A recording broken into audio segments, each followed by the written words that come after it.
Welcome to Gunners Lovers TV.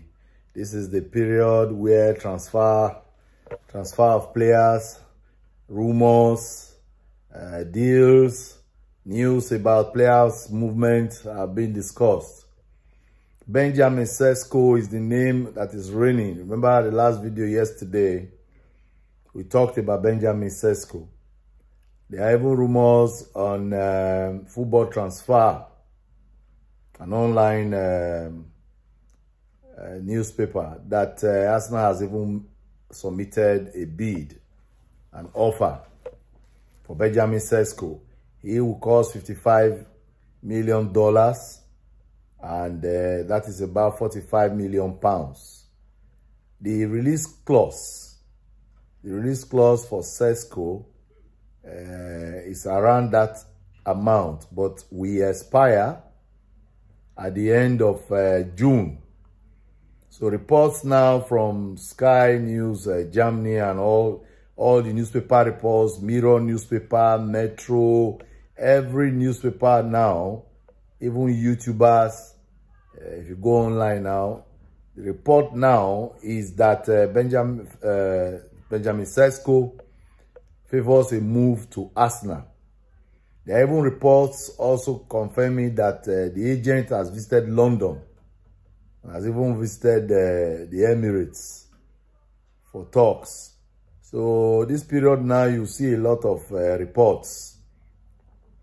The latest one today is that Arsenal want to make sure they conclude the deal before 14th of June. You remember, this is the style Arsenal are used to now. When the transfer window started last season, Arsenal went on ground quickly. By the time the transfer window was open, they were confirming deals for Havertz and co. So the same thing they want to do this season. Benjamin Sesko has scored about 18 goals last season. He's about 6'5" tall. People like Goldberg and other YouTubers have analyzed him to have similar style with Havertz. And of course, they are different. They are different in their style of play. Area presence, very good. And of course, you know, RB Leipzig is in Germany. So Havertz is also a German. Could that be a harmonious combination up front? You know, we have that already happening at the back between Saliba and Gabriel Magalhaes. They both speak French. So again, you don't know what Arteta is thinking in his head, you know, synchronizing them to see how Sesko can merge with the team. Now, reports also have it that Chelsea, you know, anywhere Arsenal go, Chelsea go. Once they hear we're pursuing a player, that's where they are going. The same thing they did for Mudryk. So now we're told Chelsea is interested too in the player. But I bet you RB Leipzig always play Champions League. And we have Champions League to play, which is something like a carrot for Benjamin Sesko. He would prefer a move to Arsenal than going to Chelsea, because right now, you know what happened to Chelsea? They were just going to play Europa League, and Man U now won the FA Cup, defeated Man City. That knocked them out from that one. So Sesko will not go and play in any lower competition. He was also linked to Manchester United. But as it is now, Man U is not going to be playing Champions League. They will be playing Europa. So for a player who wants to grow, knowing that it's really needed in Arsenal, they will prefer to go to Arsenal. That's why Arsenal want to quickly round up the deal before the Euros. Euros is going to start virtually the same time, like on the 14th, as most people have said, around that period. And most players will be, you know, focused with playing for their national team. That's not when you begin to talk about deals. So, if Arsenal is very serious about him, most people don't know much about him because unless you watch the Bundesliga league matches regularly, you would be able to know whether it's good or not. We are told it's very fast and it will merge very well with Saka and Martinelli or Trossard or Havertz, depending on the style. So what Arteta has done now, or what he's trying to do here and Edu, is knowing fully well that we must win all our matches. Arsenal has done invisible before, so it's not something new to Arsenal. If that is what it will take for us to win the league, then we'll have to do that. And the debt, which we don't have, you see, Man City could call on Doku, they could call on Grealish. Who do we call on when Saka is out? You see? Trossard is more suited playing on the left, in my opinion, or center, first nine, than playing on the right where Saka is.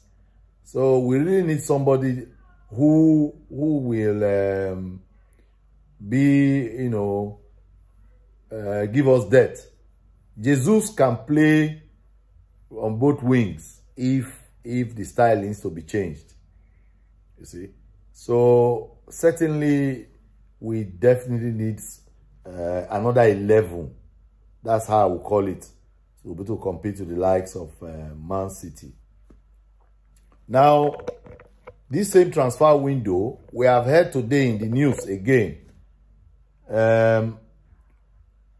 Osimhen's camp are saying that Arsenal has not reached out to them.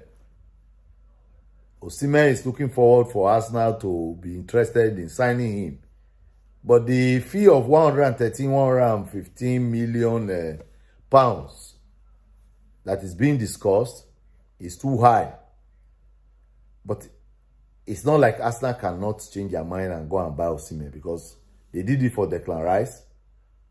And sometimes Arsenal might be interested in another player. The news will be carrying that Arsenal is pursuing a different player, so that they will not be monitored. And then the next thing you hear, they have signed the other one. Yes, because if you look at which one is cheaper, Sesko is younger, 21, and fast. He's not a 30-goal season player, but this is how people perceived Havertz when he came from Chelsea. That, oh, his best season was in Chelsea. I'm sorry, in Bayern Leverkusen. And the last time he played for Chelsea, they don't see how he will improve in Arsenal. Only for people to get the surprise of their life before the season ended. Havertz became a star, and it's now been titled King Havertz. So, King Kai. So, Sesko will be another one that is very young, green. People don't know much about him. But those who watch the Bundesliga know that he's a very good player. So whether Osimhen or Benjamin Sesko, I will take anyone. I just need them to buy enough players that are good, so that we'll have depth in our team. Now, the rumors that are going around again. Remember, I talked about us selling Reece Nelson, Nketiah, or what do you call him? Smith Rowe. Those three players. I said that this Arsenal should sell two of them. Reports today have it now that Fulham has made Smith Rowe their main target this summer. One or two people on X, Twitter, they have said that Smith Rowe might not suit their style of play. But newspaper reports have it that Fulham is really interested in signing Smith Rowe. So about 35 to 45 million pounds is what is being said on the newspaper for Smith Rowe. If we can get that for Smith Rowe, and between Reece Nelson and Nketiah, I would say we'll get more money from Nketiah and Smith Rowe for his next season, we can leave him so that he can just be a backup for Saka for this Carling Cup and FA Cup. If he can push his form up, then he can come to the first team, you know. So Smith Rowe is also a target for Fulham. Whether they will get him, whether Arteta will sell, we don't know. Thomas Partey is another one being said now to be in the transfer window. Remember, Eneni has said his bye-bye, and Cedric Tuo has said his bye-bye. It is only Thomas Partey that has not said bye-bye. So that means Arteta is still interested. They've not talked of a contract extension. That's why the rumor is going up and down, because he's having injuries. So we don't know whether that will be the case this season. Gumeres of Newcastle is being lined up as a replacement in newspapers. 100 million is what is being said in Newcastle camp. And I don't think Arsenal will want to pay that to see who can pair with Declan Rice. There's another French player also being Yusuf, or Yusuf they call him, from the French league, which is also being looked at to replace Partey. But all this we replace. Arsenal has not said they are selling Partey, so let's not get that wrong yet. We'll wait until Arsenal says so. Thomas Partey is still very useful, but I have said it on this channel many times. Thomas Partey can only be productive if he has a backup, not using him every match. You see, as we have Declan Rice now, Jorginho has a contract extension, I presume, yes. So between him, Declan Rice, and Thomas Partey, if they rotate them well, we can get the best out of them throughout the season. We did not fail from midfield this season. It was not from defense we failed. I have a feeling we didn't score enough goals.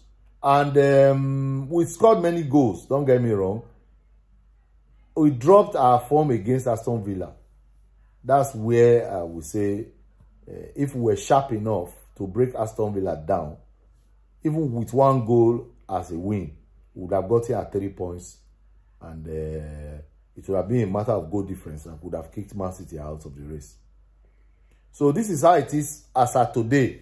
Kylian Mbappe has more or less signed for Real Madrid. Here we go. Fabrizio Romano has said that. And it's just a question of time. Real Madrid will announce that one once his contract ends with PSG at the end of June. And also note that Fabrizio Romano has said the issue of Benjamin Sesko is not a done deal yet. So we are just monitoring and giving you updates of what is happening. Like, share, and subscribe. Do not walk up past. It's Gunners Lovers TV. I'm your host, Augustine. I'll see you in our next video. Remember that Jesus Christ loves you. Share this video to your friends, neighbors, and family. Happy Sunday.